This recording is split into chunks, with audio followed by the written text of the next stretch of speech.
I'm not gonna say my full name anymore. I'm just gonna say Steve. Felt weird doing that. 5, 4, 3, 2, 1. And we're live. This is The Human Condition. I'm Vince Orlando. I'm Steve. I'm Sean. How's it going, Sean? How's it Going going, pretty Steve? good. I'm wonderful. Thank you. Yeah. Yeah. Sean came in with some experience in jokerism that we don't have. I'm envious. Yeah. I saw the movie today. It's a great movie, and I ain't gonna put no spoilers out there or anything. A guy at work said that Joaquin should probably get a Academy Award for it. / probably the best male performance he's seen ever. Now, I'm a movie buff, and I've seen a lot of movies going all the way back to like the 40s. I wouldn't go as far to say that it's the best male performance I've ever seen, but it probably ranks in the top 5 in like the last top 15 years, and he definitely deserves an Academy Award for that role. I've always loved that dude. Always. So I'm excited to see it. That's our little mini plug for a movie that doesn't need our plug. Yeah. But I might go see it right after this. It's one that I'm excited for. I hear it's a nice. It's not a comic book film, but it's a play on mental illness at its core, and I think there's an important message. How does he compare to Heath Ledger? Darker. Not the same though. Right? Not the same. More real, darker, or More real, fantastically darker? more real dark. Like, Sounds really interesting. I gotta see this now. if you have, like, I don't, if you have a substance abuse issue or any kind of mental illness in PTSD. the past, People are walking you're around going to relate to this a lot.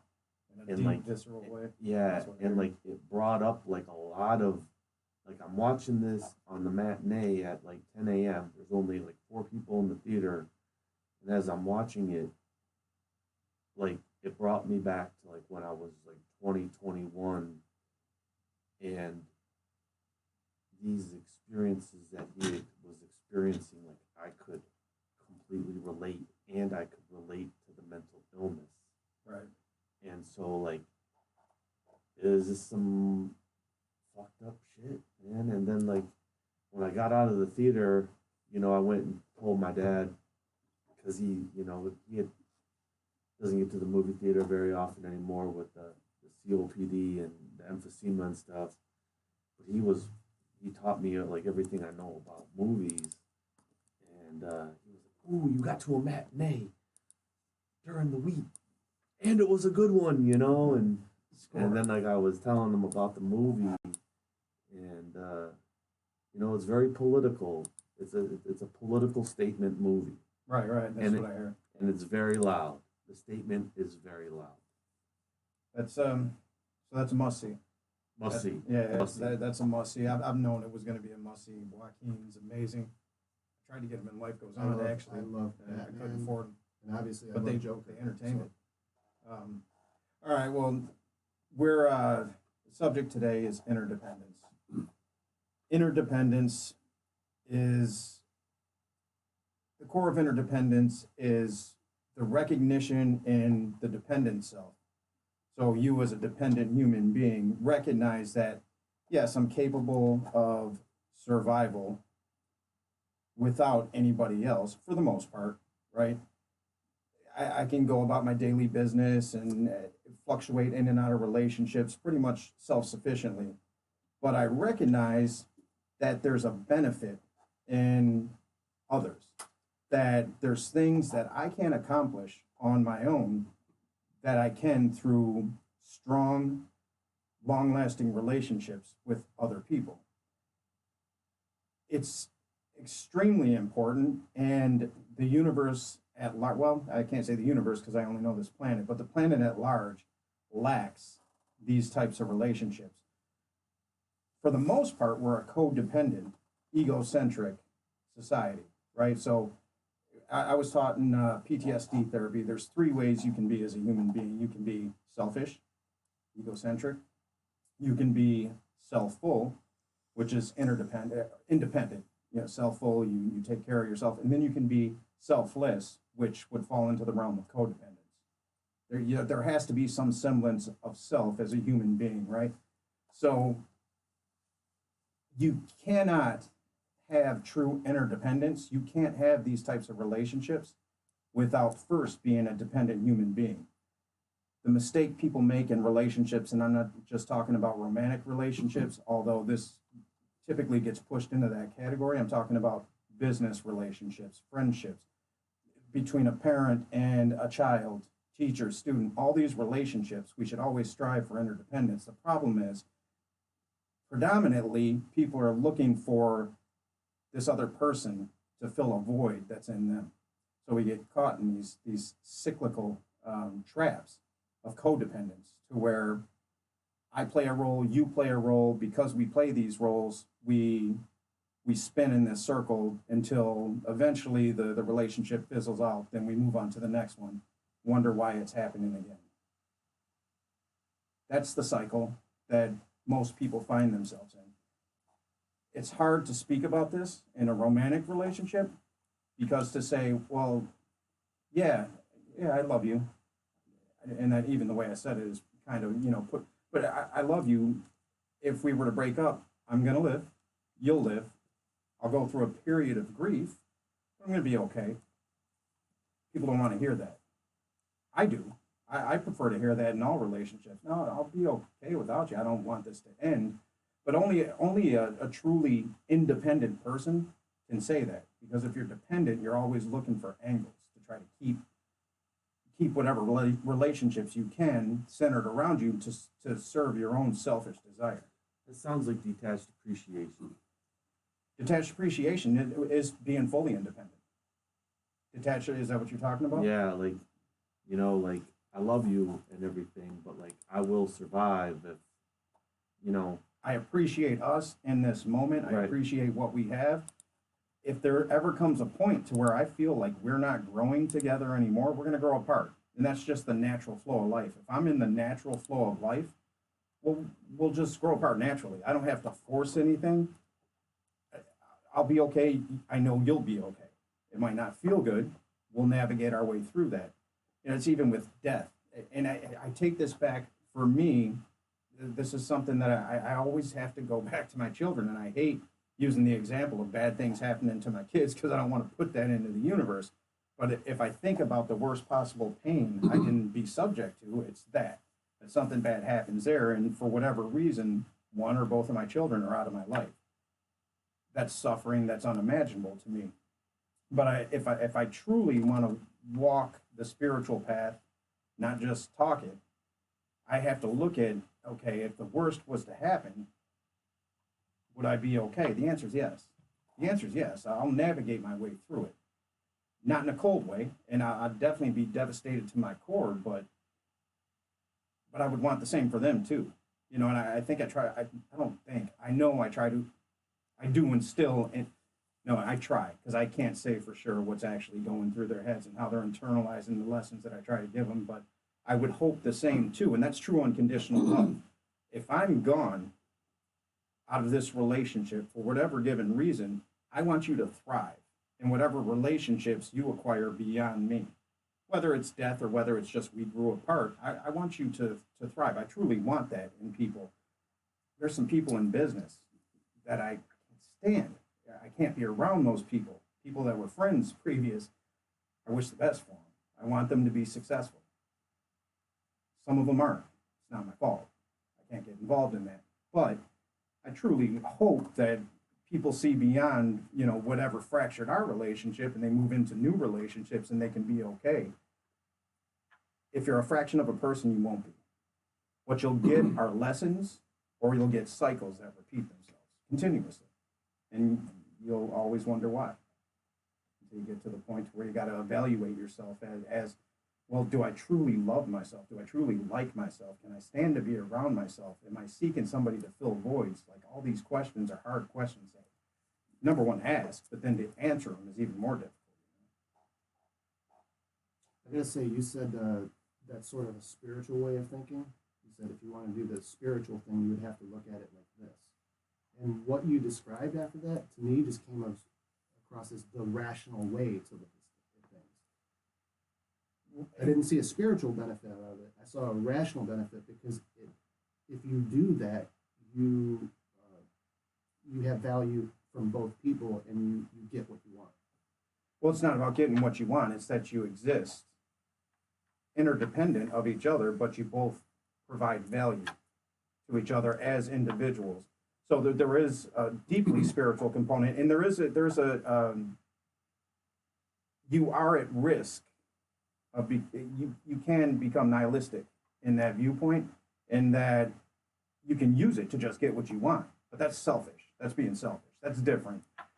So what I'm talking about is non-attachment, and that's a deeply spiritual concept from Buddhism and other spiritual traditions. But what it means is I'm independent. I recognize my independence. I also recognize that you can provide value to my existence. I'm not attached to the outcome of our relationship. So if it's romantic, if we break up, it's just what it is. Non-attachment means, I'll use my kids again as an example. If something bad were to happen to my kids, who am I to say that shouldn't have happened, right? If I embrace impermanence, which I try my best to embrace impermanence, the universe is ever changing, especially the realm of phenomena, which is the realm that we exist in. It's always changing, always going to change. Now, I can get selfish about my desires, and that I want my kids to live forever. I want them to thrive. I want them to take every lesson I give them, and I want them to be the best. That's not what life is. People get sick. People get cancer. Now, if I'm attached to the idea that somebody I love should not get cancer, I'm not going to be very useful to them when they're at their worst, right? Because I'm going to suffer as a result of something that I'm attached to the idea that I don't think they should have. So it really is a deeply spiritual concept. You're in danger of veering onto the side of the nihilistic viewpoint, which would be more selfish. I can use you to get what I want. That's different. That's completely different. What would be the difference between, say, you and I are rock climbers, and we go to climb rocks together? That's what we do. We get in the car, we go together. But when we're on the rock face, you're not doing anything for me. I'm not doing anything for you. But we have a common goal. We both want to get to the top of this mountain. Right? Is it a goal or a bond? That's sort of what I was getting at. There's a shared goal between us. The goal, but we can't help one another. Yeah, but there's going to be an energetic. If I have the same goal as you, that's going to automatically create a bond. If we're both rock climbers and we go in the car together and everything's cool and we're friends and all that, like the bond is there. And although we can't help each other, I still want you to get to the top of that mountain. And that's sort of the point I'm making is the bond interpersonal? Oh, of course. The bond is really where it's at. The goal is just the goal. Now, you can't be attached to the outcome of that goal because there's going to be those times where you don't make it to the top. Rock climbing, you really need to be attached to the goal to get into the top. But I'll tell you. But you may not. I'll tell you if you get into some trouble, though, like I'm going to be able to help. Like I'll help you. Call that codependence or whatever, but like. Well, that's not codependence. I'm throwing the rope down and be like, dude, you still getting to the top of this mountain. Yeah. You're there for each other. You're there for each other. You don't need each other to accomplish the goal. You may need one of you may need the other if one of you starts to fall, and that's relationships in life. So if I'm in a truly interdependent relationship with my business partner, with my girlfriend, with my kids, I don't view their failures, and I would hope, and I can't say that they're truly independent, but if I view myself as an independent person, I have to view their falls in the way that you just said it as opportunities for growth rather than you're holding me back. Kids are a perfect example. Parents are so quick to lash out at their kids for, okay, you failed in school. And they get angry. And that's where it stops, at the anger.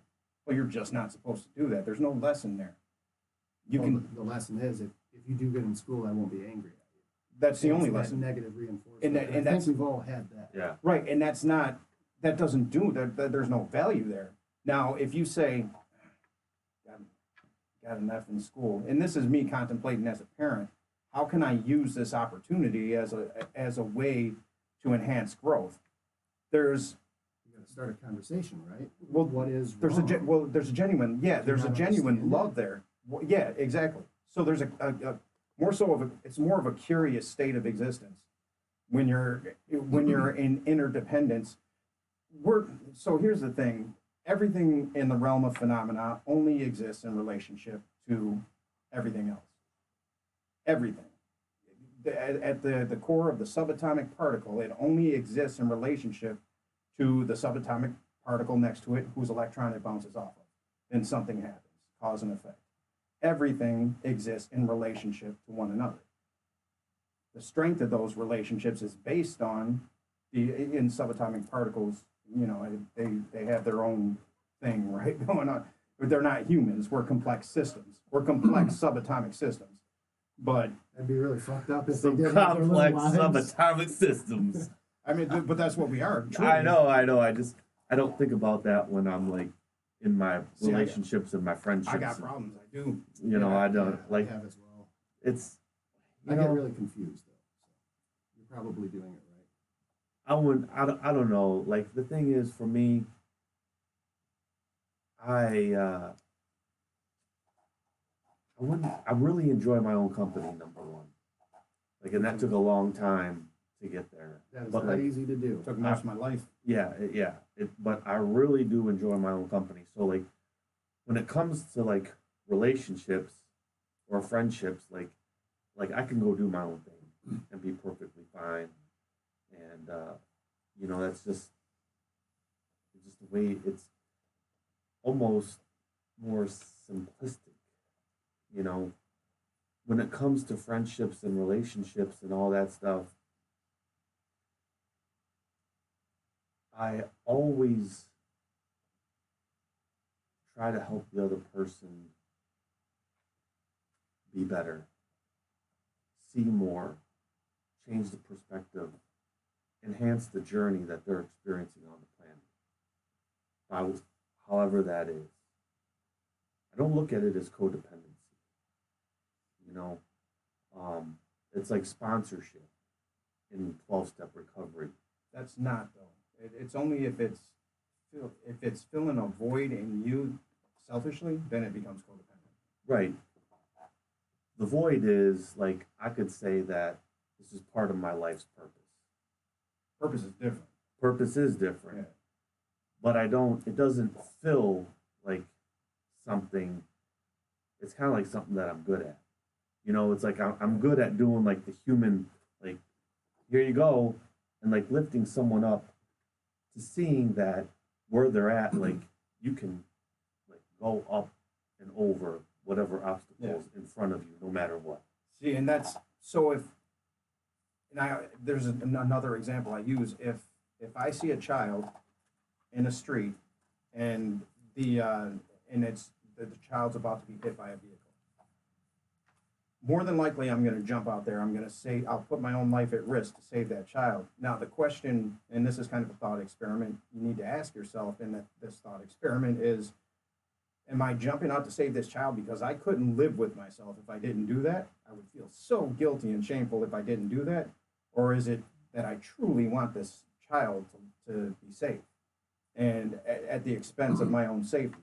So there's a difference there, and it's worth exploring in oneself. And these are the types of questions I ask me in all relationships. Am I helping you because it feels good to see you excel? Or am I helping you because I have some issues with people abandoning me, and I'm afraid that you might leave. I have to please everybody because you might leave me. You know what I mean? That's how deep I take it. See, I take it to the point where, like, I truly believe that, like, I want everyone to pay it forward. That's a spiritual way of being. That whole concept, like, That's the selflessness. yeah, whatever I show you, self-full. yeah, self-full. Because it's not completely, it's reciprocal.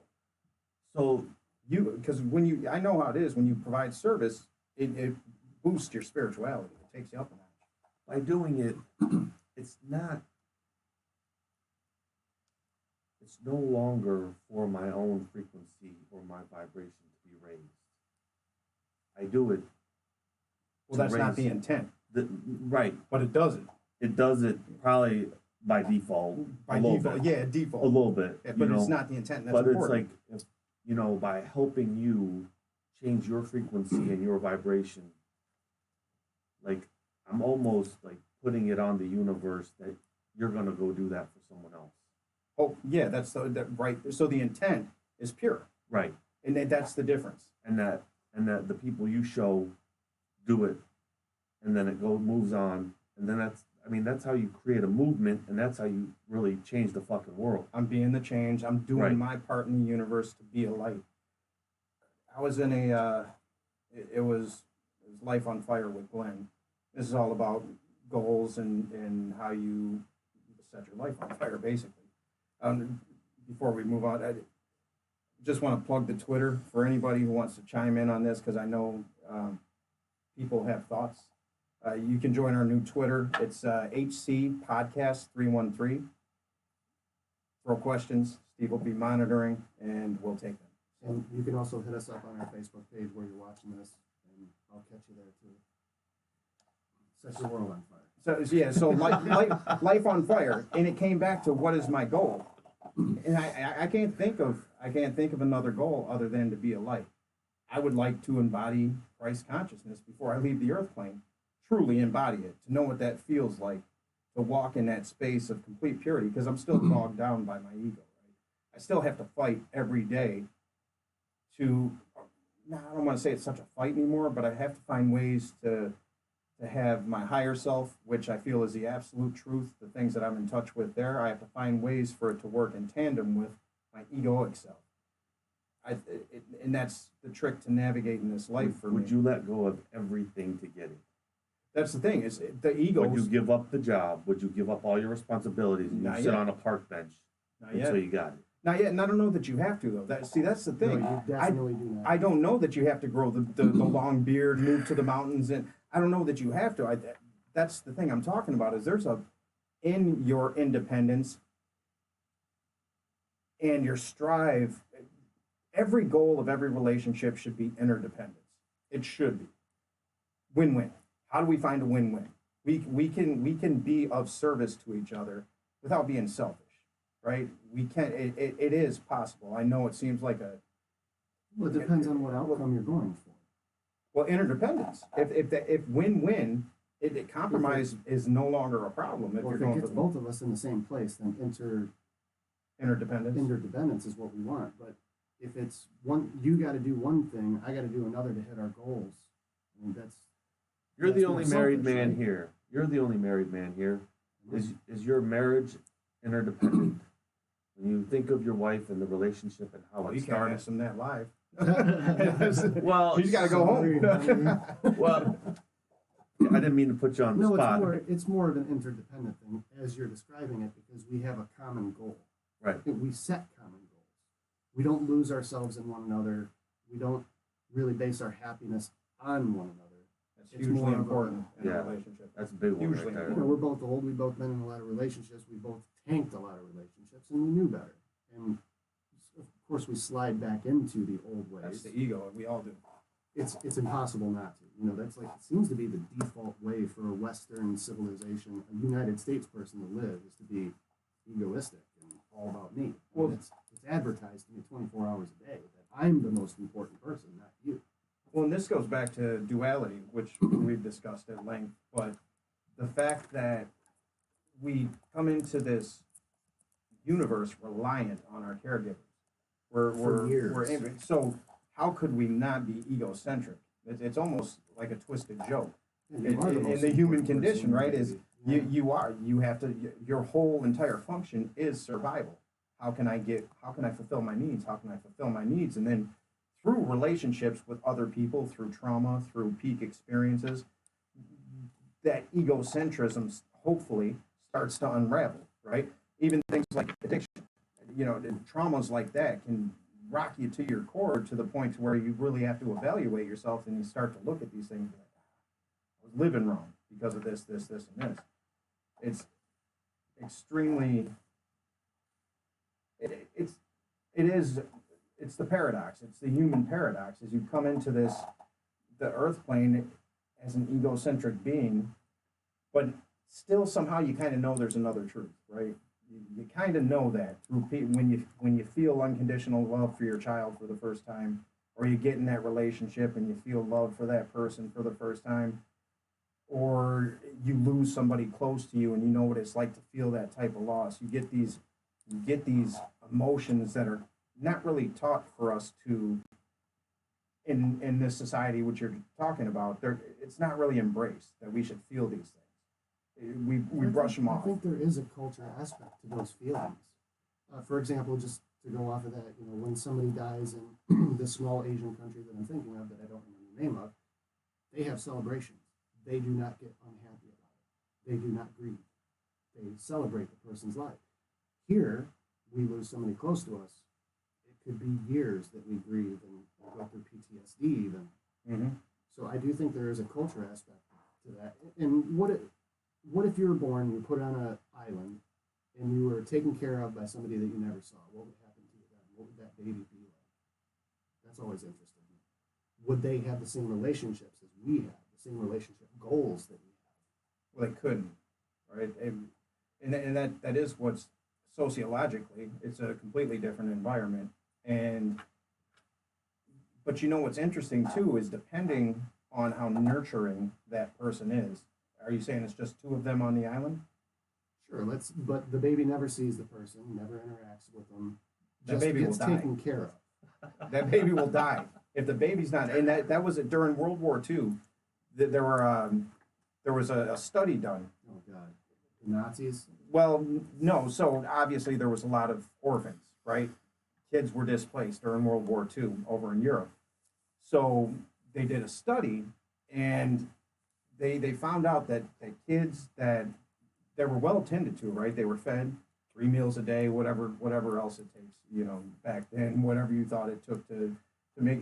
They were given survival. That's it. Mm-hmm. They weren't nurtured. They weren't held. Those kids died. They died. Now the kids that were nurtured, that were held for at least an hour a day, nurtured by the caretakers, whoever they were, didn't even have to be close to them, but just held them. We need human contact. And that's where interdependence comes in. And that's why it's careful to not be codependent, because it's a distorted need. It's a selfish need. Where in interdependence, I can look at you and say, you have true value. It's an unconditional love. You have true value in this universe. Maybe we can work together towards a common goal. Maybe we can't. But you recognize the door. And I was talking about that when it comes to subatomic particles and being in a relationship. That door has true value. It allows us to shut this, have this conversation. If we look at anything, there's value to it. There's value to everything then. Right, and that's where so I don't think you start to recognize the true value in everything that surrounds you until you're fully okay with yourself. But you could say that there's value in every experience that you have in every human contact. 100%.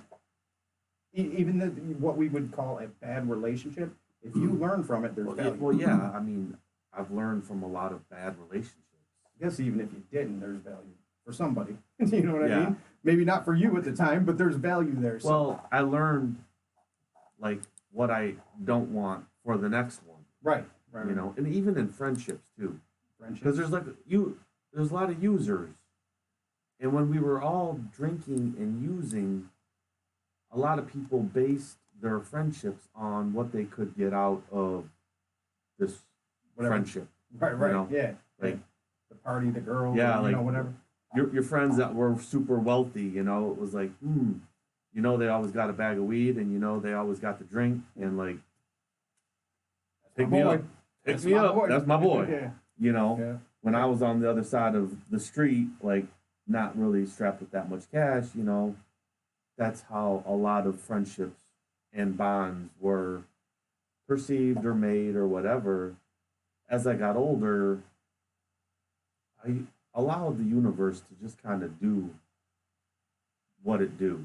Right. You know, um, it's interesting. I've learned not to expect anything. That's a big part of Buddhism right there. Non-attachment. Expectations. Yeah. You know, like I really, like I place no expectation on any form of brotherhood or relationship. And so I just like am this being that's enjoying the journey. That's the strongest type of relationship you can have when you just allow space for, and we're talking about humans, right? Allow space for the human to grow. That's it. And you know what? If you're doing things that are just, they don't work for me, well, I still want you to grow, but just grow over there. You know what I mean? Right, Honestly, right. but with love, not fuck out of here. Just, or sometimes you got to say that, but you know, it's all done with love, and there's curiosity to it. When I've walked out of bad relationships or been able to weasel my way out of them, I genuinely had curiosity. I remember in the past I would want people to fail because I would feel infringed upon. I would allow myself to play victim. Yeah, if your and I would heart's broken, the first that's the gut response, right?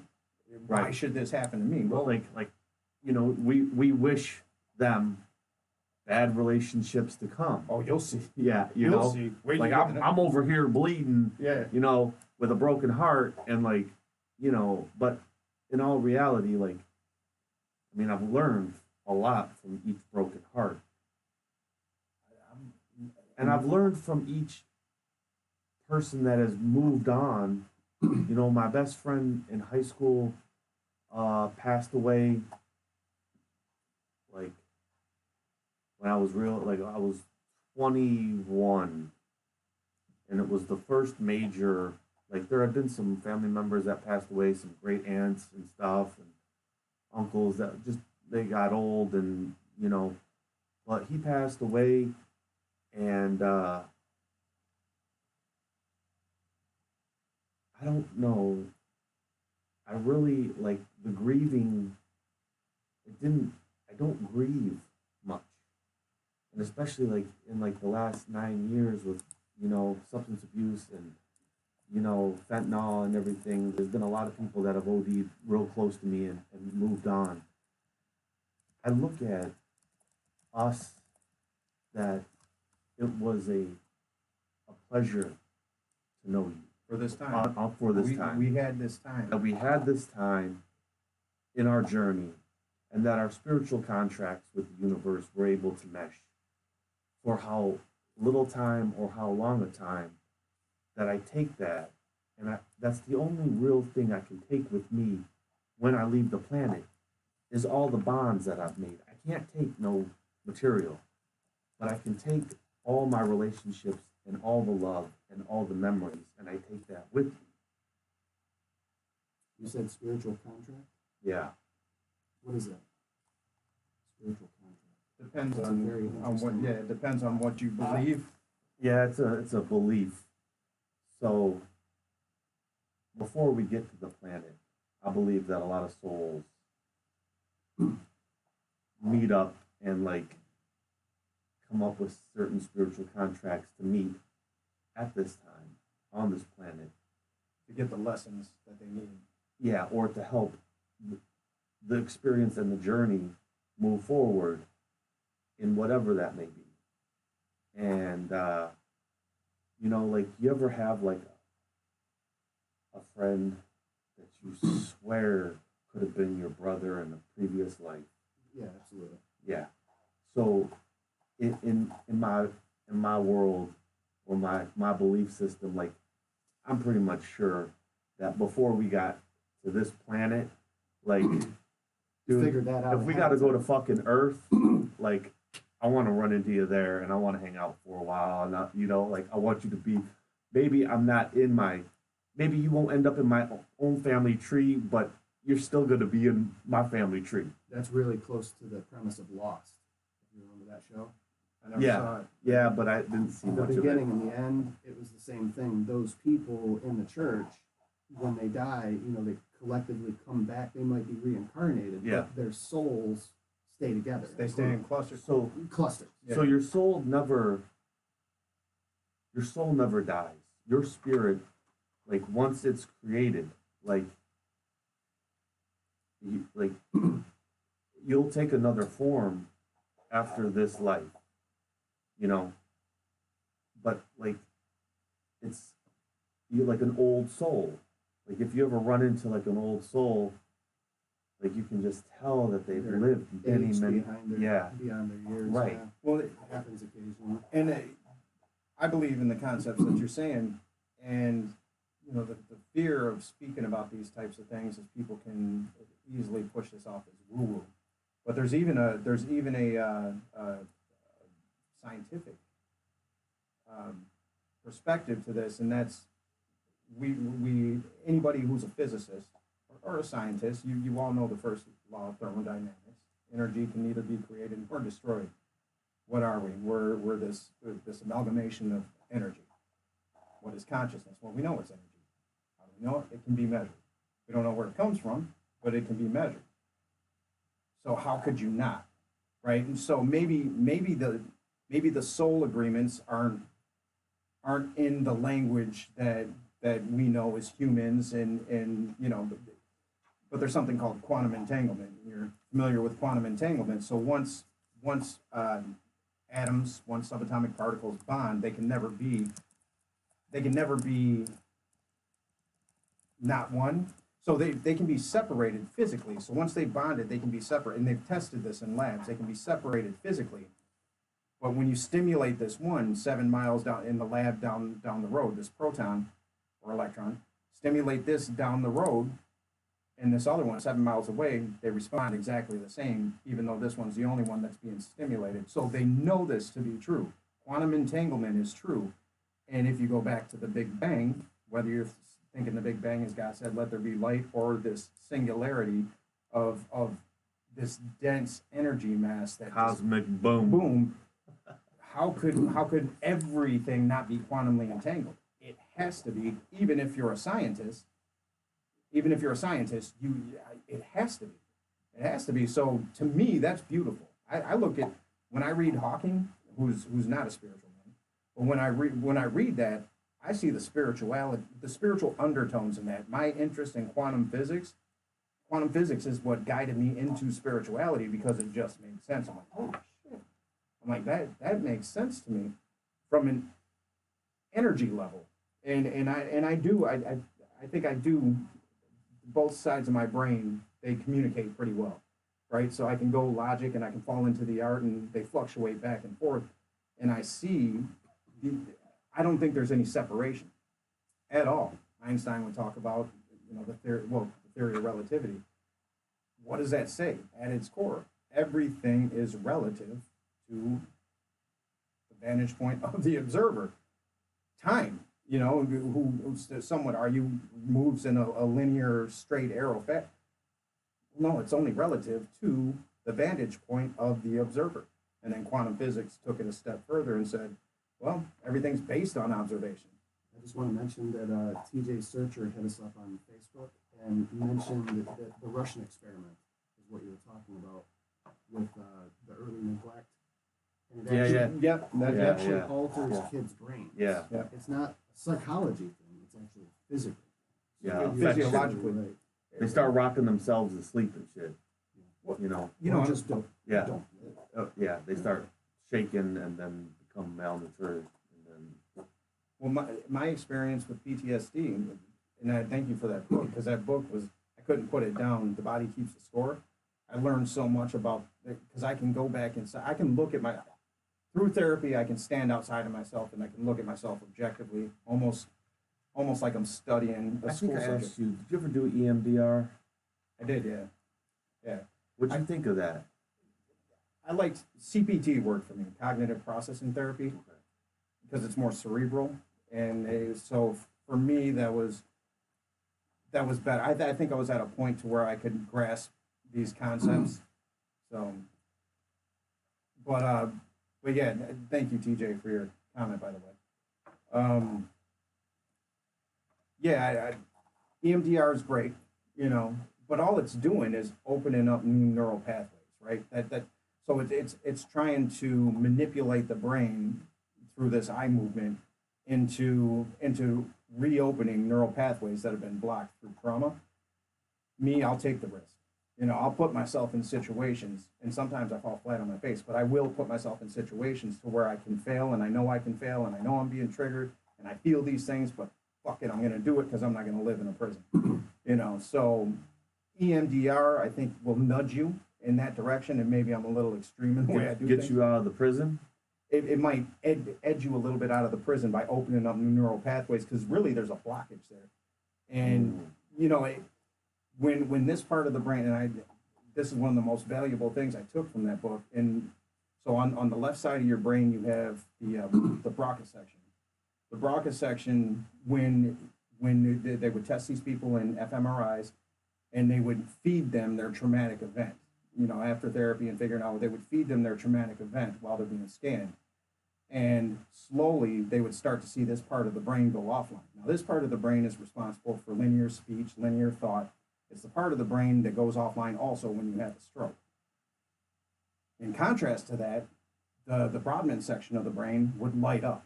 It just illuminate. This goes off, this goes on.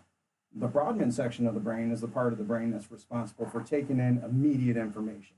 It takes the pictures, sends it back to the amygdala, and it goes through the not the reptilian brain, but the middle brain. It goes through the middle brain for processing. So what that means is when you're being fed the trauma verbally, and your brain starts to internalize this shuts down, and you start to experience the traumatic event in real time. And there's nothing you can do about it. I didn't really understand that, but looking back on my past, I realized why nobody could tell me anything. Even when I was in a panic, it's the worst thing you can do or say to a person who's feeling really bad about themselves, really depressed, because their brain is playing tricks on them. They don't know what the fuck you're saying.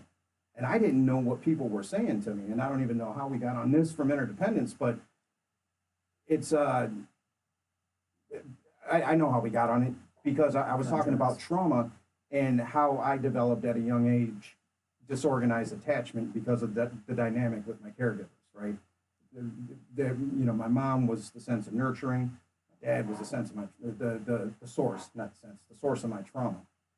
Disorganized attachment that grew into distrust for everything, everybody. I became hyper vigilant in everything that I did. Developed this all or nothing thinking, and what else can that lead to? But you know, some traumatic times. Because you basically had to care for yourself. For the most part, yeah. And then there was a point at 9 years old where my brain really snapped, which I would have never thought was the snapping point for me. But through trauma, we got to that point, and that's really at 8, 9 years old, I became a man. So my childhood was gone at that point, and then I just, you know, and I wasn't interdependent. I was extremely codependent. But try telling me I was codependent. I remember being in a treatment center because I kept having these episodes, and I remember this, and this is only 6 years ago. I remember this therapist telling me that she said, you're yes, severe PTSD. You're also very codependent. I ain't fucking codependent. I don't rely on anybody for shit. Nah. All ego. Didn't realize what it was she was saying to me. But my entire life was predicated on how other people valued me, even if it was fake. I was like, well, no wonder I became a fucking actor. You know what I mean? Like I needed people to, I needed validation from, and I couldn't take validation on a small scale because I didn't feel worthy of the validation. And still, it's even hard to take compliments. So I didn't feel worthy of it. I had to make it on a wide scale from people who don't even know me because I can feel good, but I don't have to get too close. You know what I mean? Because if they compliment me to my face, I'm fucked because I don't really feel like I deserve it. None of this is conscious. That is a very interesting dynamic right there. And it's very common. I think, you know, because of my personality, maybe it was extreme. Hollywood's a fucking cesspool, man. You know, reality is a fucking cesspool. Well, it can be. You know, it can be. Like, But I mean, Hollywood is in reality. like, I mean, if you come across, like, if you have deep conversations with like people out, if you can ever get people outside of your immediate friends and stuff to have a deep conversation with you about this kind of stuff, you'll see that it's woven everywhere. It's I snapped at like 11 years old, and I just detached. Like there really was no more kid. The kid died. Right. The kid died. I still played hoop and everything, and I went to a new school and I didn't fit in, and like socially awkward. It was really rare for children to live with their fathers because like my parents had just gotten divorced, and like I had to choose where to live. I chose my dad. It was very rare that fathers had the kids, and went to new school. Talk about trauma, I just didn't fit in. Like playing basketball was the only thing I had in common, or the only skill. I wasn't really socially. It just was hard. It was completely hard because like these cliques and these crews were already made before you got there, and you're trying to get in to this clique and this crew, and like. And as a kid, you can't understand And why. like, but the thing is, I was very smart. I'm like, I'm not gonna fucking sell myself to fucking hang out with a bunch of punk motherfuckers. So I'll go collect baseball cards and be by myself and play hoops like down in the city, and like fuck all y'all from Royal Oak and Huntington Woods and Berkeley. I just detached from that, and I found like you're always gonna find your own where you fit in, your own vibration. But you can't, because fuck all them is still part of the ego, right? Yeah. When you're saying fuck all them, when you're a kid, you're not, because I didn't walk away from anything spiritually. It was fuck all them. Fuck them. Yeah. They're against me. They're against me. It wasn't that The they world's were against me. It's just like You just didn't fit. I didn't fit, and it was interesting because But like it alienated you, right? yeah, and then I ended up meeting like my like stepbrother, soon to be stepbrother, about a year later. Hung out with him. He had the same issue as I did. Didn't really fit in. He was a transplant from Colorado trying to go to like West Bloomfield High. Totally didn't fit in. Ended up going to Water, Vermont. And it's different how social classes and all that ego shit when you're a kid, like you think it matters.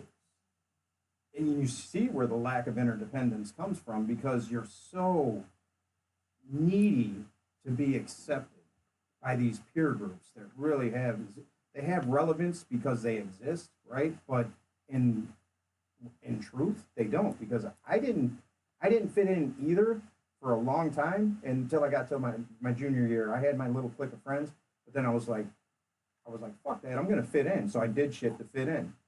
Ninth forced grade, myself. I was sitting in freshman orientation, and this kid comes by and was like, "Dude, what's your name?" And I told him. He's like, "Well, me and my brother are gonna go drink some beers and smoke some weed and go 4-wheel." And he's got a Bronco. He's got like a '79 Bronco. You want to go? I was like, "Hell yeah, I do." Speaking my language. Speaking my language, and he ended up being my best friend, who ended up passing away when I was 21. But it was interesting because he came from a family of 13 brothers and sisters. So Was he Catholic? he Or his wasn't, but family? his family Yeah, was that's what I all thought. 100% Irishman. 100% All right, there Irishman. you go. I'm not making And, fun of it. It's just when you hear yeah. 13 brothers and sisters, it's usually Catholic. Yeah. You know? And it's funny because his mom was the first one to take me to Church of Today. Oh, no shit. She was a minister there when Jack Boland was there. Nice. And it was before, that coffee shop and the Mary Ann Williamson. it was before the expansion. It was just a small brick building before the Yeah, expansion. And I remember going to this church, and it was small, and I remember like, what's this? Like I ain't never seen no church like this before. And man, she was she was wild, but she hooked me up with like a lot of spiritual knowledge, which at that time I really needed because I was spiritually thirsty, but I was smoking a lot of weed and I was drinking a lot and I didn't like too many people and I was angry. But I always had some sort of faith in something. Like something. So she would always kind of hook me up with these books and stuff, and like, you know, it was just he showed me something that I'll take with me for I hope as many lifetimes as I can. Is he really allowed me to like be me? He allowed you the space to like this kid would sing Cecilia down the hall in high school and not give a shit, you know, and I watched him be so wild and so free that like I had to be that myself, and I live that way today. All of Wayne Dyer did a study. He's also churching today, by the way. But he did a study on, I think in the book Wisdom of the Ages, where I think 60 of the greatest thinkers, speakers of all time, Jesus, Martin Luther King, Gandhi, Mother Teresa. He went to, I think she was there. But anyway, there were 3 common traits that all of them shared across the board. That was 1, they were unattached to the good opinion of other people. 2, they were unattached to power. They weren't driven by power. Flows freely. And 3, they were unattached to outcomes. So that's where that freedom is. The only way, so we can't make the mean kids, and we've all been that too at certain points. We can't make them be spiritual minded. We can't make them be the way we would like them to be. But what we can do is center ourselves in ourselves and find ways to be free. And that's through non-attachment. That's where interdependence comes from. I don't expect you to be anything but what you are. And whatever you are that you give to me, it's not going to crush me because I don't have any expectations. So whatever the fuck you are, I can deal with it. I wish I knew that when I was a kid. It would have prevented so much suffering. I don't think I could have comprehended that as a kid. I couldn't. No, and I don't know that we're supposed to. Right. Exactly. This is part of the journey, but Yeah.